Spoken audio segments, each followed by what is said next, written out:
আপনাদেরকে কিছু লোভনীয় ভাইরাল খাবার দেখাই, যেমন এই খাবারটা দেখুন, বেশ চমৎকার, কিন্তু কিভাবে তৈরি করছে সেটাও একটু যদি আপনাদেরকে দেখাই। এই যে চাল দিয়েছিল, চালটা খুব চমৎকারভাবে কিন্তু সেদ্ধ হয়েছে, তারপরে উপরে কিছু সসের মতো দিয়েছে, মাংস দিয়েছে, ডিম দিয়েছে, বেশ চমৎকার লাগছে। তারপরে এই মেয়েটা দেখুন ফ্রুটসগুলো দিয়ে কি চমৎকার একটা খাবার তৈরি করে, দেখতেও কিন্তু বেশ চমৎকার লাগছে, মানে বাচ্চারা খুব পছন্দ করবে। বিভিন্ন ধরনের ফ্রুটস, ক্রিম, তারপরে জুস, মানে সব কিছু মিলে চমৎকার ছিল। তারপরে এই খাবারটা দেখুন, মানে এগুলো যেগুলো দেখাচ্ছে এগুলো সবই ভাইরাল খাবার। চায়নাতে এই ধরনের ভাইরাল খাবারগুলো কিন্তু বেশ জনপ্রিয় মানুষের কাছে। তো ভাবলাম আপনাদেরকে দেখাই যে কোন জাতের খাবারগুলো ওই দেশগুলোতে বেশি মানুষ খায়। দেখতে পাচ্ছেন। এরপরে দেখুন এই মেশিনটা একটা আইসক্রিম তৈরি করা মেশিন।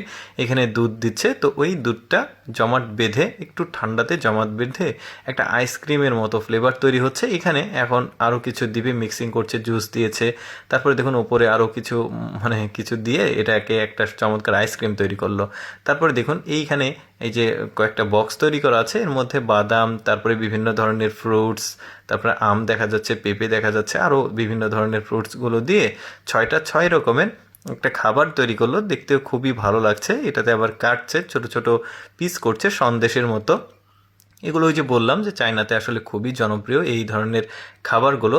স্ট্রিট ফুড হলেও কিন্তু ওদের স্ট্রিট ফুডের মানটা ভালো বোঝা যাচ্ছে। তারপরে এখানে আটা বেসন জাতীয় কিছু একটা দিয়েছে, তারপরে উপরে মাংসের কিছু ছোট ছোট টুকরা দিয়েছে। তারপরে এটা একটা ওভেনের মতো চুলা আর কি। তো যাই হোক, এটাতে দিয়ে খুব চমৎকার একটা পিঠা তৈরি করছে ওরা, ব্রেড। তারপরে এখানে কয়েকটা চাকতি আছে, গোল গোল ফ্রেম, এর ভেতরে দিচ্ছে। এগুলো খাবার উপকরণ, সম্ভবত কালার মিক্সিং আছে।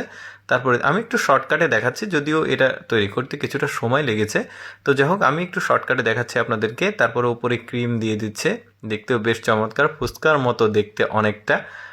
বাচ্চারা অনেক পছন্দ করে সম্ভবত। তারপরে দেখুন তরমুজ দিয়ে একটা সুন্দর খাবার তৈরি করবে। তরমুজ কেটেছে, তারপরে উপরে দুধ দিল, তারপরে এটাকে ছোট ছোট পিস করে একদমই টুকরো টুকরো করে এটাকে ভর্তার মতো করেছে। তারপরে এইটা কিন্তু একটা বিশেষ চুলা বলতে পারেন। এই যে দেখুন ধীরে ধীরে ওইটা ঠান্ডা হয়ে গেছে। তারপরে দেখুন ওরে বাচ্চারা খাবে, মানে গ্লাসে করে, মানে ভালো একটা অর্গানিক খাবার আর কি এটা। তারপরে এটা দেখতে পাচ্ছেন ছোট ছোট ফ্রেম করা আছে, তার ভেতরে আসলে এই উপকরণগুলো দিচ্ছে। দিয়ে এটাকে আবার ঢেকে দিবে আরও বিভিন্ন কিছু দিয়ে। দেখা যাক শেষ পর্যন্ত কি হয়। এটা কিন্তু চুলার মতো জিনিসটা। তারপরে দেখুন এই যে রান্না হচ্ছে এরকম আর কি। তারপরে একটা কাঁপুনি হলো, তারপরে এখানে গোল বল হয়ে গেছে, দেখতেও বেশ চমৎকার লাগছে কিন্তু। তারপর উপরেই কিছু মিক্সিং করছে, আরও জাতীয় অনেক কিছু, আসলে বোঝা যায় না, আপনারা বুঝতে পারেন আর কি। তো যাই হোক দর্শক, আমি সবসময় চেষ্টা করি আপনাদের সামনে কিছুটা ব্যতিক্রম ভিডিওগুলো উপস্থাপন করতে। এরকম ভিডিও প্রতিদিন দেখতে আমাদের পেজটি ফলো রাখতে পারেন।